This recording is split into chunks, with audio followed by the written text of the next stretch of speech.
Problem है जिसको अभी तक यहाँ के जिस किसी को आपने एमएलए बनाया उन्होंने ये काम नहीं किया। मुझे यकीन है कि अगर आप यहाँ से AMMK के कैंडिडेट को कामयाब करेंगे तो ये 3 अहम मसाइल जो आपके हैं वो इंशाल्लाह उसको ज़रूर हल करवाएंगे। और जहाँ तक ट्रेन सर्विस का मामला है, तिरुवरूर से लेकर कराईकुंडी में इंशाल्लाह मैं खुद पार्लियामेंट में इसका डिमांड करूँगा। இந்த தொகுதியின் முக்கிய குறையாக இருக்கக்கூடியது கழிவுநீர், சாக்கடை கழிவுநீரானது சாலையில் வந்து விடுகிறது. அது செல்வதற்கான முறையான ஒரு வடிகால் இல்லை. அது மட்டும் இல்லாமல் திருவாரூர் காரைக்குடி அந்த ரயில் பாதை அந்த குறையை இந்த இவர் தேர்ந்தெடுக்கப்பட்டால் நீக்குவார்கள். இன்னும் திருத்துறைப்பூண்டி, அறந்தாங்கி போன்றவற்றில் உள்ளது. நான் பாராளுமன்றத்திலே இந்த திருவாரூர் காரைக்குடி ரயில் பாதை அமைப்பதற்காக என்னுடைய குரலை நான் உயர்த்துவேன் என்று இங்கு நம்முடைய தலைவர் பாரிஸ்டர் வைசி அவர்கள் குறிப்பிட்டுள்ளார்கள். तमिलनाडु की पॉलिटिक्स में हमेशा 2 पार्टी का रूल रहा, ADMK या DMK का। पहली मर्तबा आज AMMK में का जो अलायंस बना है जिसमें MIM भी उसका हिस्सा है। मुझे पूरा यकीन है कि इस मर्तबा एक थर्ड पॉलिटिकल अल्टरनेटिव तमिलनाडु की आवाम के लिए, तमिलनाडु के इलेक्टोरेट के लिए, जो यहाँ पर एक पॉलिटिकल स्पेस भी है, पॉलिटिकल वैक्यूम भी है, वो TT दिनाकरन की लीडरशिप में एक थर्ड पॉलिटिकल अल्टरनेटिव के तौर पर यहाँ पर उभरेगा। தமிழ்நாடு அரசியலில் இதுவரை 2 அரசியல் கட்சிகள் மட்டுமே கோலோச்சி உள்ளார்கள். ஒன்று ADMK, மற்றொன்று DMK. தமிழக அரசியலிலே முதல் முறையாக 3வது அணியாக அமமுக என்ற கட்சி போட்டியிடுகிறது. இதில் மக்கள் செல்வர் TTV அவர்கள் களம் காண்கிறார்கள். இந்த 3வது அரசியல் அணியாக இருக்கிறது. தமிழகத்தில் உள்ள அரசியல் வெற்றிடத்தை கண்டிப்பாக மக்கள் செல்வர் TTV அவர்கள் நிறைவேற்ற பூர்த்தி செய்வார்கள் என்று நம்முடைய தேசிய தலைவர் அவர்கள் குறிப்பிட்டுள்ளார்கள். DMK अलायंस है और DMK की तरफ से TT दिनाकरन को और असदुद्दीन ओवैसी पर ये इल्ज़ाम लगता है, एलिगेशन लगता है कि हम लोग वोट काटने को आए हैं या फिर सेकुलरिज्म को कमज़ोर करने को आए हैं। मैं आपको सिर्फ यही बताना चाहता हूं कि DMK का जो इलेक्शन मैनिफेस्टो है जिसमें वो ये कह रहे हैं कि पत्ताकुटाई में कास्टिक सोडा की फैक्ट्री लगाएंगे और अगर वो लगाएंगे तो इससे एक बहुत बड़ा एनवायरनमेंट डिजास्टर आपके इस एरिया में हो सकता है। दूसरी बात, DMK का इलेक्शन मैनिफेस्टो आप देख लीजिए। इलेक्शन मैनिफेस्टो में DMK कहती है कि अगर उनको पावर मिलेगा तो 1000 करोड़ टेम्पल्स को देंगे और 200 करोड़ मस्जिद और चर्च को देंगे। तीसरा वो कहते हैं कि जो कोई भी काशी मथुरा को जाएगा उनको 25,000 से लेकर 1 लाख रुपए यात्रा के तौर पर देंगे। मैं आपसे सिर्फ यही सवाल करना चाह रहा हूं, मैं बार बार ये क्वेश्चन कर रहा हूं कि तमिलनाडु की सरजमीन पेरियार की, अन्ना की सरजमीन है, कैसे DMK अपने इलेक्शन मैनिफेस्टो में सॉफ्ट हिंदुत्व की बात कर रही है। ये फैसला आपको करना है। मैं आपको बताना जरूरी समझता हूं कि दिल्ली का चीफ मिनिस्टर है तो वो ये कहता है कि वो हनुमान भक्त है और वो उसने हनुमान चालीसा पढ़ता है। वेस्ट बंगाल के चीफ मिनिस्टर है ममता बनर्जी, तो वो कहती है कि मैं हिंदू ब्राह्मण हूं, मेरा शांदलिया गोत्रा है और वो चंडी पाठ पढ़ती है। DMK में स्टालिन साहब है तो वो अपने इलेक्शन मैनिफेस्टो में कहती है कि हम काशी मथुरा जाने वालों को इतने पैसे देंगे।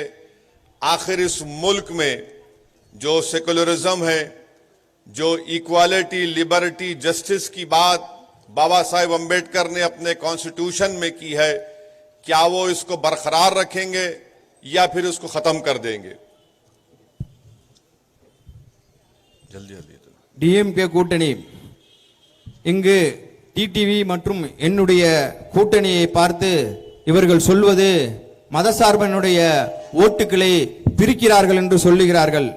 நான் கேட்கிறேன், டிஎம்கே தன்னுடைய தேர்தல் அறிக்கையை வெளியிட்டது. அது இந்த பகுதியில் காஸ்டிக் சோடா தொழிற்சாலை அமைப்பதற்காக நாங்கள் முயற்சி செய்வோம் என்று சொல்கிறார்கள். ஆனால் அது வந்தால் இப்பகுதியில் உள்ள அந்த சூழ்நிலை, அதாவது என்விரான்மெண்டல் என்று சொல்லக்கூடிய சுற்றுச்சூழல் பாதிக்கப்படும் என்று சொல்கிறார்கள். அது மட்டும் இல்லாமல் கோவில்களுக்கு ஸ்டாலின் அவர்கள் தன்னுடைய அறிக்கையிலே நான் 1000 கோடி தருவதாக சொல்கிறார். ஆனால் அதே வேளையில் சர்ச்சு மற்றும் மசூதிகளுக்கு என்னால் வெறும் 200 கோடி மட்டுமே தருவதாக குறிப்பிட்டுள்ளார்கள். அது மட்டும் இல்லாமல் காசி மதுரா புனித யாத்திரை செல்வதற்கு நான் 25,000 முதல் 1 லட்சம் வரை தருவதாக சொல்லுகிறார்கள். என்னுடைய கேள்வி திரும்ப திரும்ப இது எழுப்பப்படுகிறது. இது பெரியார் மற்றும் அண்ணாவுடைய மண்ணாக இருக்கிறது. இப்படிப்பட்ட இடத்திலே இதை போன்ற மத சம்பந்தமான தேர்தல் அறிக்கை எப்படி வருகிறது என்று தெரியவில்லை என்று கேட்கிறார்கள். அது மட்டுமல்ல, டெல்லியினுடைய முதல்வர் அவர்கள் நான் அனுமான் பக்து, நான் அனுமான் சால்சா படிப்பதாக சொல்கிறார். மம்தாவோ நான் இந்து பிராமணன், சாந்திலி கோத்ராவை சேர்ந்தவர், சாலிப்பட் படிப்பதாக சொல்கிறார்கள். ஆனால் இங்கு ஸ்டாலின் அவர்கள் காசி மதுரா செல்வதற்கு நான் இங்கு பணம் தருவதாக கூறுகிறார்கள். மத சார்பின்மை, சமத்துவம், சகோதரத்துவம் இதை போதித்தவர் அம்பேத்கர் ஆவார்கள்.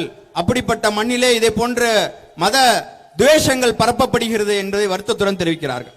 एडबलएमके के इलेक्शन मैनिफेस्टो में ये साफ और वाजे तौर पर कहा गया कि सच्चर कमेटी और रंगनाथ मिश्रा कमीशन के रिकमेंडेशंस के इम्प्लीमेंटेशन के लिए टीटी दिनाकरन साहब की पार्टी सिंसियरली उसको इम्प्लीमेंट करेगी। उन्होंने ये भी वादा किया कि माइनॉरिटी मुस्लिम्स के लिए 5% रिजर्वेशन होगा। तीसरा उन्होंने कहा कि जो 41 प्रिजनर्स मुस्लिम कन्विक्टेड लाइफ प्रिजनर्स जेल में है, जिसको एडीएमके ने रिलीज नहीं किया, एडबलएमके को अगर तमिलनाडु की जनता अपने दुआओं से वोट से कामयाब करती है तो उसको उनको छोड़ेंगे। நம்மளுடைய அமமுகவினுடைய தேர்தல் அறிக்கையிலே மக்கள் செல்வர் டிடிவி அவர்கள் தினகரன் அவர்கள் தெரிவித்தது, சச்சார் கமிட்டி மற்றும் ரங்கநாத் மிஸ்ரா அறிக்கையில் என்ன சொல்லப்பட்டுள்ளதோ அதை நான் முழுமையாக இந்த தமிழகத்திலே அமல்படுத்துவேன். இரண்டாவதாக, இஸ்லாமியர்களுக்கு 5% இடஒதுக்கீட்டை நாங்கள் ஆட்சிக்கு வந்தால் தருவோம் என்று சொல்லியிருக்கிறார்கள். மூன்றாவதாக, 41 சிறைவாசிகள் குற்றவாளிகளாக இன்று சிறையில் உள்ளவர்களே நான் விடுவிப்பேன் என்று சொல்லுகிறார்கள். எனவே இங்கே இருக்கக்கூடிய மக்கள் இஸ்லாமியர்கள் டிடிவி தினகரன் அவர்களுடைய கட்சிகளுக்கு ஆதரவு அளித்து மிகப்பெரிய வெற்றியை தரும்படி நான் கேட்டுக்கொள்கிறேன் என்று கேட்டுள்ளார்கள். इस तरह से अगर सॉफ्ट हिंदुत्व डीएमके या फिर वेस्ट बंगाल या दिल्ली की पार्टीज करेंगे, आप मेरी बात याद रख लेना, एक दिन इस मुल्क में इजराइल में जिस तरह से ultra right wing Jewish parties Israel में पॉलिटिकल इंस्टेबिलिटी पैदा कर दिए एक दूसरे के कंपटीशन में, ये वही दिन कभी ना कभी इस मुल्क में हमको देखना पड़ेगा।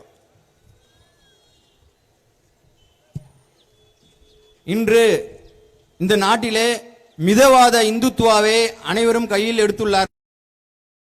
டெல்லியிலே உள்ள முதல்வரும் பெங்காலில் உள்ள மம்தாவும் கையில் எடுத்துள்ளாரோ அதே போல் ஸ்டாலினும் மிதவாத இந்துத்துவாவை கையில் எடுத்துள்ளார்கள். இது எப்படி இருக்கிறது என்றால், இஸ்ரேல் நாட்டில் உள்ள வலதுசாரி யூத அமைப்புகள் தங்களுடைய ஆட்சியை, தன்னுடைய இருப்பிடத்தை தக்க வைத்துக் கொள்வதற்காக மிகவும், அதாவது சீரியஸான நிலைமை, எந்த அளவிற்கு வேணாலும் போகக்கூடிய நிலைமையை அவர்கள் கையெடுத்துள்ளார்கள். அப்படிப்பட்ட ஒரு நிலையை இந்திய நாட்டில் நடந்து கொண்டிருக்கிறது. இது மிகவும் வருத்தம் அளிக்கக்கூடியது என்று தெரிவிக்கிறார். मेरी आपसे आखिर में ये गुजारिश है, क्योंकि मगरिब की अज़ां का वक्त होने जा रहा है, एमआईएम पार्टी का मकसद ये है कि मुस्लिम माइनॉरिटी, दलित वीकर सेक्शन का एक इंडिपेंडेंट पॉलिटिकल लीडरशिप बने। जब तक आपकी इंडिपेंडेंट पॉलिटिकल लीडरशिप नहीं रहेगी, इंडियन डेमोक्रेसी में जो आपको राइटफुल शेयर मिलना है, चाहे एजुकेशन में हो, एम्प्लॉयमेंट में हो, इक्विटी में हो, पॉलिटिकल शेयर हो, वो कभी नहीं मिलेगा। इंडियन मुस्लिम्स का प्रॉब्लम, सबसे बड़ा प्रॉब्लम ये रहा कि हमने बहुत मेहनत की, मगर हमने अपनी पॉलिटिकल इंडिपेंडेंट लीडरशिप को बनाने के लिए हमने जो मेहनत करना था उस तरह से हमने मेहनत नहीं की।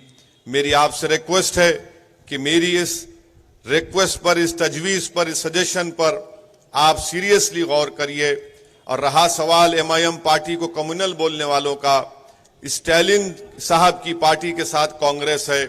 महाराष्ट्र में कांग्रेस पार्टी शिवसेना को सपोर्ट कर रही है और वो शिवसेना का चीफ मिनिस्टर बनाती है उद्धव ठाकरे को, और उद्धव ठाकरे महाराष्ट्र के असेंबली में खड़े होकर कहता है कि we are very proud that we demolish the Babri Masjid. आप बताइए यह कौन सा सेकुलरिज्म का ड्रामा डीएमके और कांग्रेस पार्टी कर रही है।